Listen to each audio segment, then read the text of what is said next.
If Agent Foresight's mind was a glance into the frantic early stages of addiction, then Bob Zanotto's mind is an evocative and emotional dive into the mind of someone who's been suffering from addiction for many years. Where her mind is a chaotic, noisy, crowded, and optimistic light show that's filled with excitement, Bob's is an empty, haunting, lonely experience where the player needs to return life to a forgotten wasteland.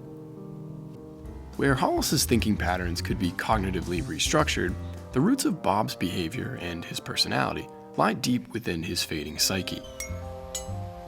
Both of these minds explore addiction and its complexities, yet Bob's Bottles is without question one of the most tonally serious levels in Psychonauts 2, as it should be.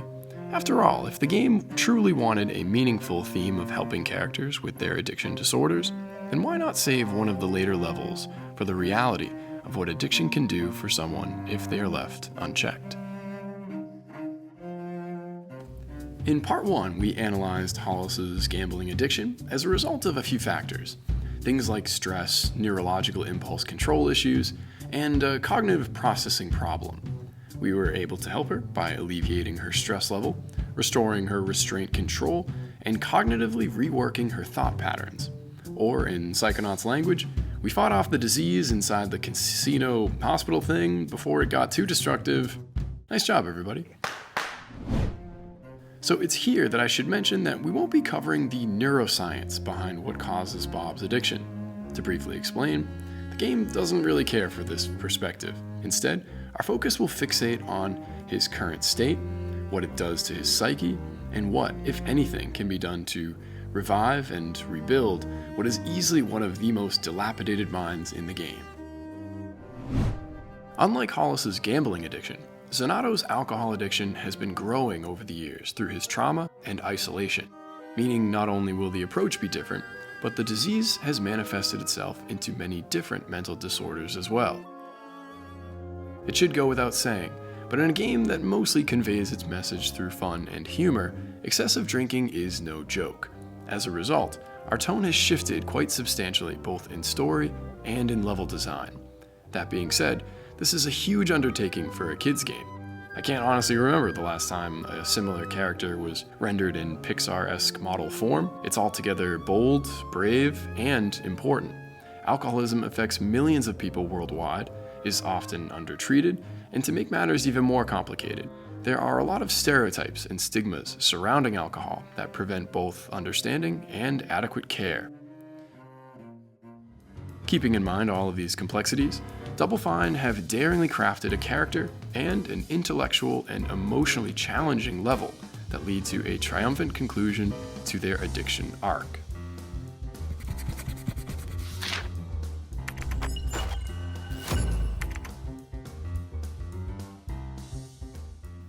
Upon entering the greenhouse, looking for a way to remove the vines and progress the story, we see that the place has been turned into a back alley of sorts.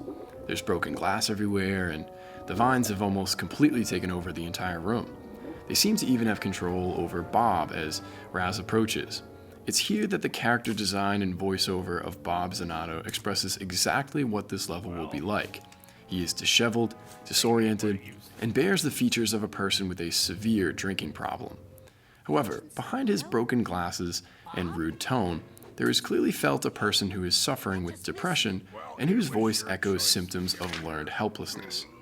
It's then that we see Zanotto take his first drink, immediately followed by a bottle being dropped on Raz's head, revealing that Bob's drinking is a problem that causes harm to the people around him.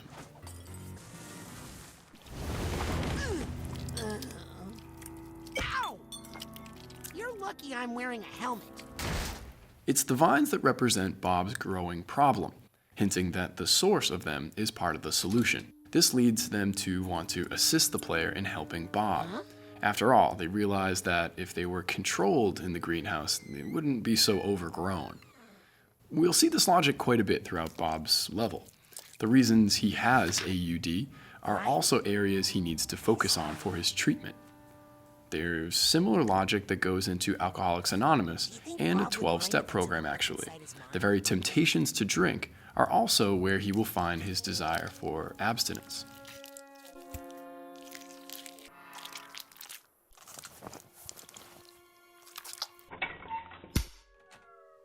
Hello? Agent Zanotto? The immediate emptiness and open-ended level design for the beginning of Bob's mind serves as an eerie metaphor for his current mental state. Where Hollis's mind was buzzing with neurons firing connections and full of life and energy and personality, Bob's life has brought him down a path in which he has mostly lost many of these things. This is a painful reality for many who have suffered or are suffering from prolonged effects of AUD.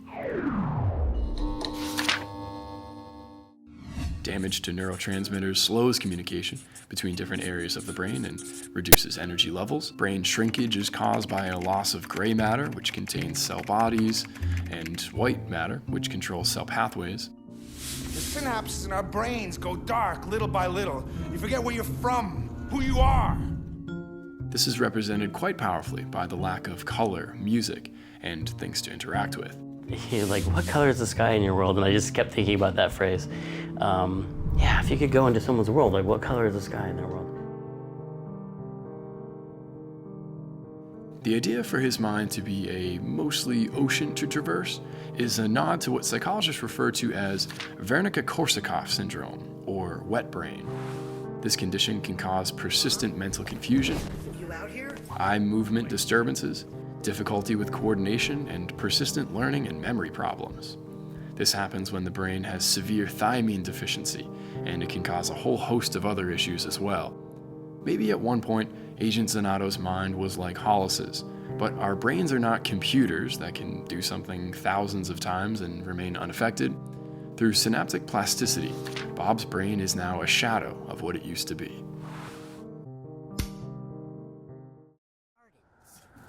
In terms of the storyline, Bob needs us to find seeds to help his garden grow. But we get one more tender and symbolic moment with him before we journey deeper into his inner layers of his subconscious. Don't go. This moment will pull at your heartstrings later when you realize that Agent Zanotto, despite his rant earlier, is actually a soft-spoken, sensitive person who has lost many of the people closest to him throughout his life. And also, because this is one of my favorite moments in the game, it contrasts beautifully with Bob wanting Raz to leave out in the real world, but on the inside, he truly wants him to stay. Traversing the world inside of the first bottle, we are exposed to more of the Wernicke-Korsakoff syndrome and how it is affecting Bob's brain. The deeper we go, the more these symptoms are apparent: confusion, disorientation, malnourishment, jerky eye movements, and poor balance. These are all issues related to memory problems, mood imbalances, and lack of judgment. All of these elements are present, but with an added layer of symbolism that helps to reveal Bob's personality and his trauma. For example, the cute little moth guy is basically the characterization of Bob's desire to numb his emotions and his desire for self-isolation. And then they grow and cause so much pain. Here, let me just take this somewhere safe. Wait, no, I want that. No, you don't. The floating heads clearing a pathway represent Bob's feelings that everything he moves near subsequently avoids him. Even the bottles themselves are more than just an on-the-nose reference to problems with alcoholism. They could also be seen as parts of his brain that he has bottled up. Did you just say mind-boggling? Yeah, mind-boggling. You know, when things are so crazy, it gets your thoughts all trapped like in a bottle. Or that the bottles themselves are like on a distant shoreline, or, have a story in them, something important that someone wanted someone to find. Some of the characters whose minds you visit bury their memory vaults early in their psyches, but Bob's vaults aren't accessible until the middle and end, and they are quite revealing. Bob's mother may have also been a socially distant alcoholic, and her problems were likely the cause of her death. This may also be the root of Bob's insecurities and guilt, as he avoided confronting his mother, manifesting as a semi-willful ignorance of her alcoholism. Thus, Bob losing his mother at a young age was the seed of his drinking problem. Regardless of opening the memory vault or not, though, the world building and level design subtly reveals this through the use of memory-like or memorial-like crumbling statues, and the stained glass window shards scattered about in a very artistic kind of way, this sort of hinting at his deeply fractured mind. Those shards increase in abundance as the player comes closer to Bob's first core memory.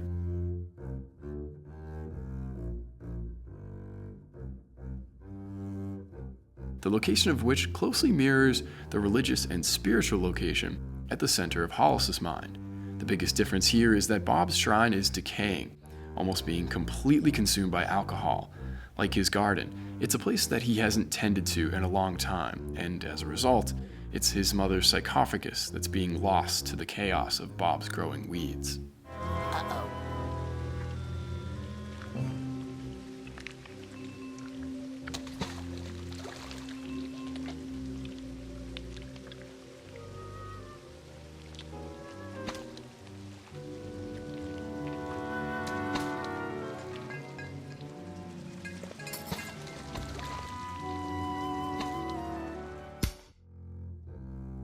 After all that, out sprouts Bob's mother, expressing the idea that she is resurrected from Bob's subconscious to his conscious mind, and despite protests, we are off to find another seed, this time within a crumbling Psychonauts headquarters. I particularly enjoyed how Doublefine designed this part sunken city, part funhouse mirror of the game's main hub. It's their way of saying that even the places you're familiar with can easily become unfamiliar under disturbing circumstances. Back again at another shrine, this time it's Truman, his own nephew, who fired Bob and removed his one true passion in life. This brings up a divisive subject for alcoholism. Was it right to fire Bob for being unable to control his problem? Or could there have been another answer? Psychonauts believes that there is a better answer, and the few characters that are in Bob's mind are reflections of how Bob could have been helped. Bob shows a great deal of difficulty relating to other people. He believes that everyone other than his husband Helmut look at him with cold, critical, and uncaring eyes. And so within his mind, Bob's mental figures of Otto claim that they only hung out with him because he quote-unquote came as a package deal. And his other mental figures show a disconnection with his family, as his internal image of Truman can only say, Your fight. And his image of Lily resembles her real-world counterpart, but with an entirely different voice, as Bob never actually met the real great niece in person, only knowing her from photographs. It's hilarious, but deeply sad because at this point, Bob had already begun to isolate himself from everyone around him. As for the figments and other hints at what's been going on in Bob's mind, his figments are usually displaying him abusing alcohol, but there's also been ones that urge him to get help, and many other symbols of his love for Helmut Fullbear. And then finally, I also found a rope to be an often hidden symbol in Bob's mind, possibly hinting that he may have, or may currently be, contemplating suicide. And finally, when the big boss battle begins, the moth becomes Bob's coping mechanism. It appears as his false protector from his losses, guilt, emotional pain, and his tornadoing trauma.